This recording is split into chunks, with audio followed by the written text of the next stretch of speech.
biggest story, obviously, of the day, really, is that last night ABC took Jimmy Kimmel off the air. And the context of this is that Next Star Media, the largest owner of local TV stations in the United States already, including stations affiliated with ABC, Disney owns ABC, they basically came out with a statement saying that they will not air his show on their ABC affiliate stations indefinitely. Just coincidence. Some news from last month probably has nothing to do with it. Nexstar CEO praises Trump administration as local TV giant announces $6.2 billion merger with rival. Let's read the first few paragraphs of this. There's Trump. Trump looking very happy. Please. Showing off those neck folds. Nexstar, the largest owner of local television stations in the United States, announced Tuesday that it would be acquiring rival Tegna in a $6.2 billion mega deal that would reshape the landscape of local media as the Trump administration seems poised to loosen regulatory limits. Now, this was in August, so last month, this article came out. In fact, seemingly alluding to the presumption that Donald Trump's handpicked Federal Communications Commission chief Brendan Carr would approve the deal despite current restrictions in place, Nexstar CEO Perry Sook heaped praise on the administration in his company's announcement of the deal. The initiatives being pursued by the Trump administration offer local broadcasters the opportunity to expand reach, level the playing field. Can we talk about the metaphors they use here? I know. Like expand reach. These are supposed to be business people, but they get all poetic and talk about things like level the playing field. You are a billion-dollar monopoly media organization run by fascists. What do you mean expand your reach? You already are the largest conglomerate in the country, but they were limited. I mean, we don't even need to read the rest of that. He just is sucking Trump off. But let's pull up my tweet then here just to explain. So this deal is really reliant on Trump's FCC changing current regulations. It's not just, I mean, look, they're going to greenlight all attempts to create monopolies, it seems like. Remember all that talk that they would be antitrust partners? Like in the way that Lena Khan was. J.D. Vance might be interested in Lena Khan. Oh, because Josh Hawley once said something fiery in public and then just capitulated to Donald Trump on everything in private. So broadcast industry analysts, this is CNN, said all the deal talk is premised on pending action by the FCC to loosen the government's limits on broadcast station ownership. Currently, through a regulation known as the National Television Ownership Rule, companies are capped at reaching 39% of all U.S. TV households. Station owners say the cap must be raised so that they can survive in the digital age, and they believe FCC Chair Brendan Carr, a top Trump ally, agrees. And it's quite clear that he does. Carr recently called the station ownership caps arcane and artificial and opened an FCC proceeding to review the matter. Now go to the next image. What this would do, it would obliterate that previous rule. Nexstar, the largest station group in the country, also has a major merger before the Trump administration. Its proposed acquisition of Tegna, creating a mega company with 265 stations in 44 states and the DC, representing 80% of U.S. TV households. The current rule, as if we don't have enough consolidation in the media sphere enough, is you can't do 40%. You can't be in 40% of households, one company.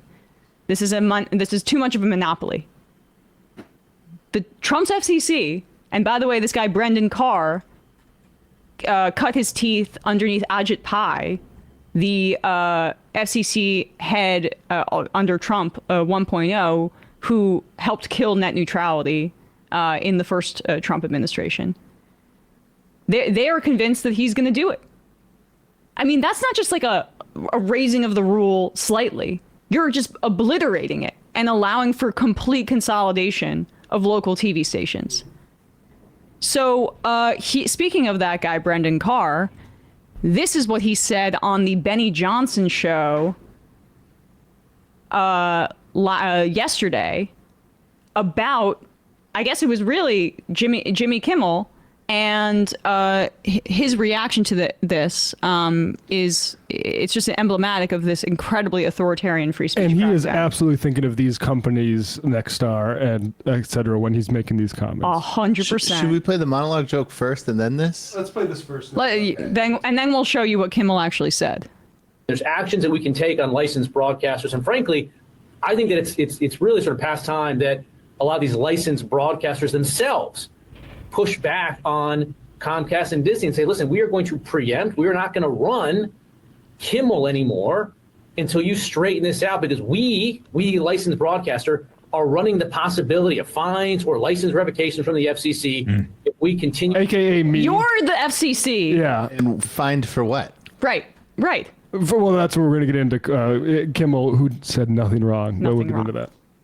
If we continue to run content that ends up being a pattern of news distortion. So I think, again, Disney needs to see some change here, but the individual licensed stations that are taking their content, it's time for them to step up and say, this, garbage, to the extent that that's what comes down the pipe in the future, isn't something that we think serves the needs of our local communities. But this sort of status quo is obviously not acceptable where we are.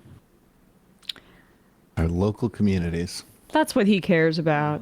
That's why he's basically, his line there is indistinguishable from the CEO's statements about what they want to do. He's loving this. Like Pi, who I believe, was very much in the revolving door. When he come from Comcast, this is the kind of thing where I want to make sure I have it right. Verizon. He came from Verizon. Same thing. The car is looking to cash out in the corporate world eventually, and giving these conglomerates everything they want, especially when they suck up to the president by taking Jimmy Kimmel off air. They have a mutual kind of beneficial relationship right now. You scratch my back, I'll scratch yours, and make no mistake, the executives in these television channels, they're not doing this entirely unwillingly.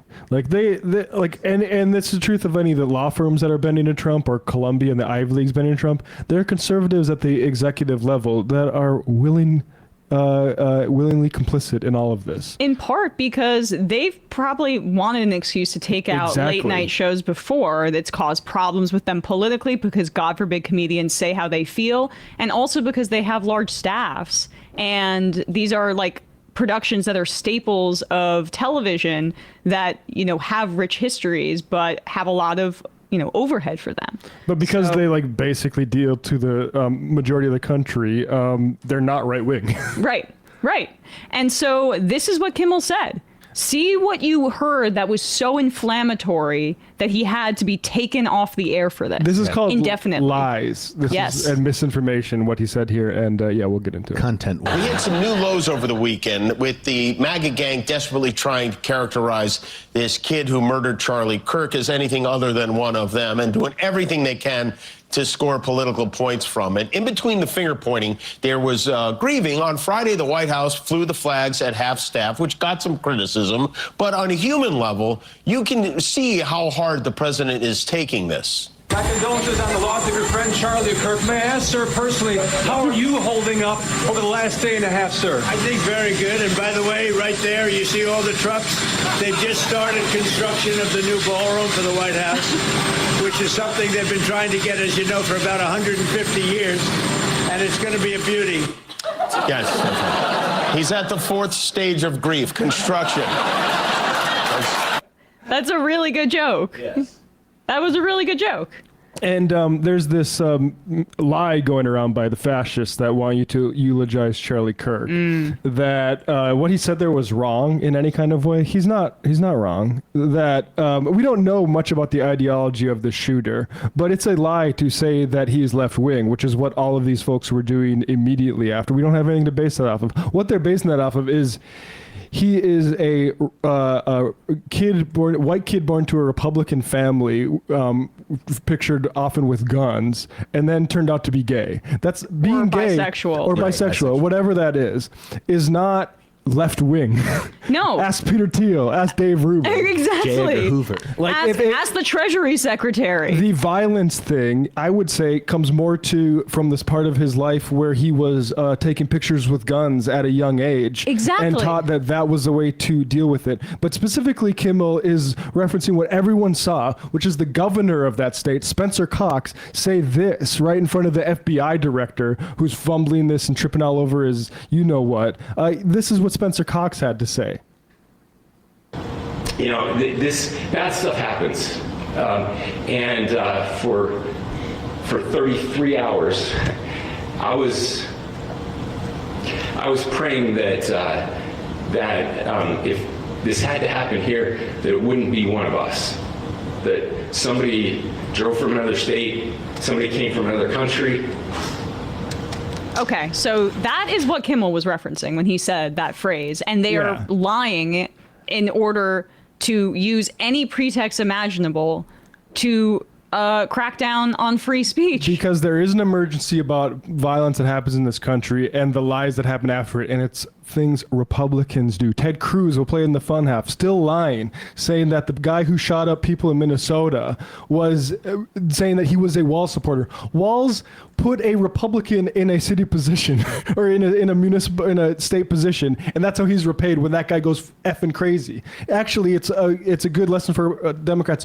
Don't put Republicans into any kind of position, because they're going to make a list of abortion providers and Democrats and shoot them up, and the Republicans like Ted Cruz will lie about it. Yeah. There is an emergency about how we react to these things, but it is entirely on the side of the right wing. And I don't even think that what Walz appointed him to, it was like some business advisory small business panel that every kind of governor does these things, of local business owners and having some sort of summit or whatever. The idea that he has any association with Walz, but you would probably have like 30% of the country, if they've heard about this story at all, believing that, because the right wing keeps saying it over and over again. And that's what they're trying to do to get out ahead of the story. First, the bullets were trans. Oh no, turns out the bullet casings just have TRN or whatever listed on them, right? That was the acronym.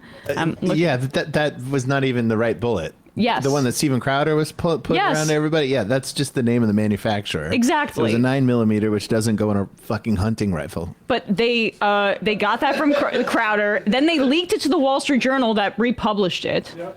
And clearly they probably got some verification from somebody in the government that is eager to put that misinformation out there. Then they were saying the shooter's definitely trans, definitely trans, definitely trans. Oh no, has a roommate that's trans, might have had a relationship with the roommate that is trans. And how can we find a way to fit our narrative into this horrible killing as a way to justify the authoritarian crackdown that he's been preparing for? And they've been trying to do this by trying to get people to provoke violence against ICE officers or whatever. They're trying to make it so to give them any pretext when they're sending these people into our cities to McCarthyism, to crack down. Exactly. Never waste a crisis. Right. And when they talk about and find any crisis, yes, use it, and hyperventilate about it. And why is Benjamin Netanyahu going on over the top to talk about Charlie Kirk over and over again? It's because he is desperate to own this as well, and to martyrize Charlie Kirk as a supporter of Israel, to use the same tactics that the Trump administration is trying to do, to manufacture consent for a far-right agenda, to get ahead of the story and make it something that's convenient for them, because they do not care about free speech. Let's be abundantly clear. This is multiple direct attacks on the First Amendment already throughout this administration, including the detention of folks like Mahmoud Khalil and others for their speech, Rumea Ozturk as well, and more. When the right talks about free speech, it's because they want to say the R word, they want to use anti-trans slurs, they want to say racial slurs on the internet, they want deregulation, and they want to be re-platformed, whether they're a Nazi or a Groyper or whatever freak that flavor of freak that they are on that side of things. They want to be able to go on their social media platforms and say what they want to say, But everybody else, you make a light joke about Charlie Kirk, we're canceling your show. The thing about Republicans, why they were so upset about cancel culture, is because they were fucking jealous. They were jealous. And now they're trying to use state power to do it. And that's fascism. They are using it. They are. I'm sorry. Yeah. But like, I mean, and corporate America, this is how liberalism is failing and collapsing before our very eyes. Because you can't have free markets and free rights in this way. Because corporations are siding with their bottom line here. They want these corporate mergers. They want to consolidate. They will throw all of our rights under the bus to do so. And that's how Trump is currying favor with them as he crashes the economy because of tariffs or whatever. I'll give you whatever you want. Just go along with my agenda. And that is the definition of what fascism ends up being. This merging of state and corporate power. It's happening right before our very eyes. So, and the militarism of nationalism, the of fascism, the nationalism there. You know, we're witnessing and living through it right now. Oh, and just as an aside, Trump wants to declare Antifa anti-fascist is what that stands for, as a domestic terrorist organization. In case you weren't getting the picture. Mahmoud Khalil also voted to be deported to Algeria, or what are they saying? Or Syria. This started before Trump was in office this time. And guy Blagojevism, good Chicago tweeter on Twitter, said Zionism was the hardened tungsten tip of the authoritarian projectile that was fired into the American institutions. It was liberal piercing. And I'm sorry, like all this stuff is part of it. We have had a McCarthy. We've been in a period just as bad. I mean, in certain ways, like what's going on right now, the deportation machine, the Alien Sedition Act being ruled out, and people were like questioning whether Hannah Einbinder should have used her opportunity to say something about ICE or Gaza at the speeches.